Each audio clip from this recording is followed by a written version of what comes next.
The Taipei Cycle Show is stacked full of great new mountain bike tech. And then there is an awful lot of stuff here that you don't normally see. Unfortunately, GMBN viewers, you have me as your guide. But don't worry, I'm going to start you off with something seriously good, something you don't see a lot of on this channel, but somewhere I feel very at home, in fact. Lycra. Oh yeah. What do you mean I can't have lycra in this video? What are you talking about? Can I have bar ends? What? Not even bar ends? What are we going to do then?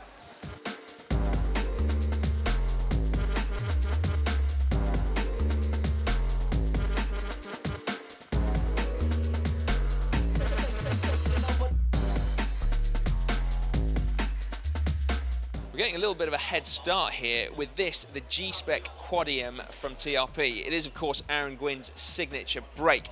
Not going to be launched for another month, but, well, why wait when it's in front of you? Now, this is the brake that Aaron Gwinn effectively tweaked from the existing Quadium. Most notably, in fact, the lever shape, which went through 15 iterations, they say, before they arrived at the perfect one for him. He also wanted even more power, so we've got a slightly longer lever blade. Then, of course, the pistons are tweaked to give you the same lever stroke. Then, also, you've got better insulation of the pads, so there's now a composite layer on the center of the pistons. And then he also wanted tighter pad tolerance as well, so they've done exactly as he asked. There's also an indexed reach adjust at his request. That's because he is apparently very particular about the position of his levers, as you would be, and having it indexed means that his mechanic can actually count the number of clicks to make sure the lever blade is always in exactly the right position, no matter how many brakes he swaps or bikes he swaps. Check this out, found it perfect for Blake. It's a mini ramp set, portable ramps, and it's also available in green. And look, there's even a guy with bar ends on it. Over at the SRAM family, we've got a couple of new bits to show you. Firstly, the Quarq ShockWiz. Now, you may well have seen this little gadget on the Dirt Shed show when Scott talked you through it a few weeks ago, but it is still new, so just in case you missed that, here's a quick rundown. It basically is a little device that allows you to quantify the performance of your suspension. So you plug it in to the air chamber there, and then it will sample the air pressure at 100 times per second. That data is then fed in to the ShockWiz app that lives on your smartphone, and then from there it will tell you how your shock is performing, and then the really clever bit, depending on which ride preferences you choose, it will then give you advice on how you can optimize the shock to perform even better. I like the sound of that. Then behind me we have the RockShox full lineup of suspension forks. These two here are the new ones, although for mountain bikers who are maybe slightly older, you may well remember the name, RockShox Judy. It was actually retired in the early 2000s, but it is back. Don't be deceived though, the entry-level fork is a very modern fork. It's got boost compatibility, it's air sprung, a little bit simpler to tune, it's just got external rebound. Compression is a full lockout, and then you can actually add a remote to that as well.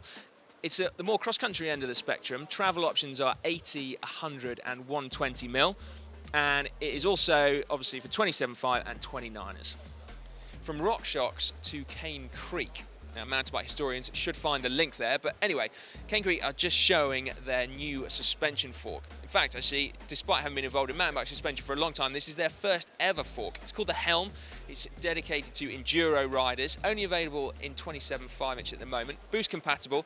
Travel is adjustable from 140mm to 170mm by swapping out tokens.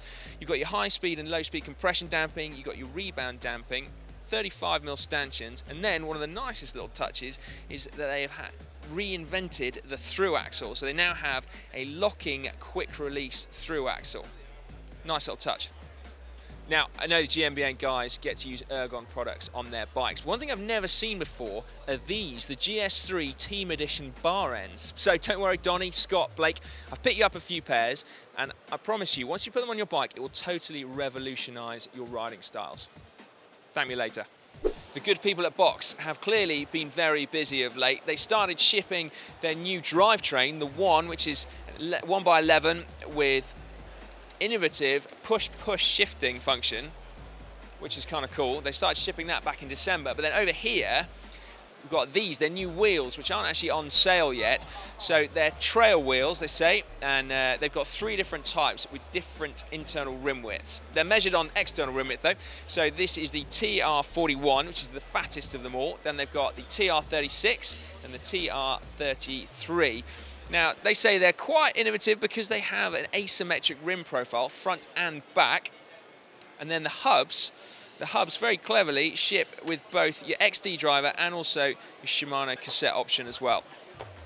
Over at WTB, we've got a couple of new tyres for you. Firstly, the Ranger, which is a cross-country tyre, launched early this year, but proven apparently in World Cup races last year. It's a damp to muddy conditions tyre, 2.25 inches wide. But then perhaps even more interestingly is this one over here, which is the TCF Tough version. Now that was launched literally at this show, and it uses WTB's proven tough casing, making it, as you can see here, a perfect tyre for bike packing. This bike is actually off to Nepal apparently for 2.5 weeks. Quite want to go with it. Microshift have quietly been going about their business for a long time now, but this is their new electronic shifting system. It's called the EXCD. It's 1x11. You can run 11 to 46 cassette on there, and very neatly the battery pack actually lives here up at the shifter. So you've got all your controls you need within reaching distance of your right thumb. You can adjust the indexing up here, as well as, of course, actually changing the gear. Apparently the battery lasts about 10,000 shifts when you've got it in clutch mode. If you turn the clutch off, you get about 16,000 shifts out of it.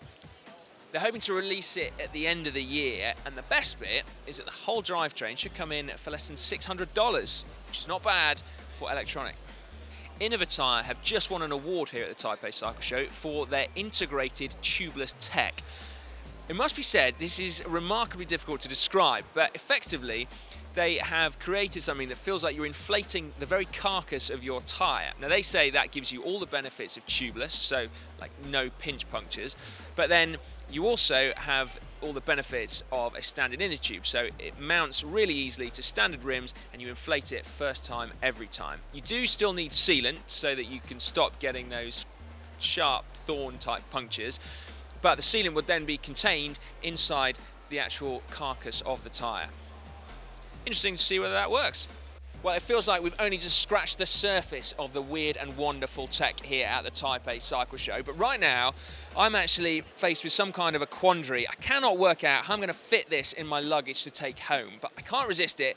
Let's face it, Neil is going to absolutely love it. And even better than that, there's also space on the back for Martin, Scott, and Blake. That's right, it's a new GMBN party bus. Yeah, while you're mulling that over, do make sure you subscribe to GMBN. It's very easy. Just click on the globe. And then if you're after more content, why not check out Neil's look at 1x versus 2x. That's just up there. Or indeed, check out the new Dirt Shed show. That's just down there. What happened to 3x? I used to love that stuff.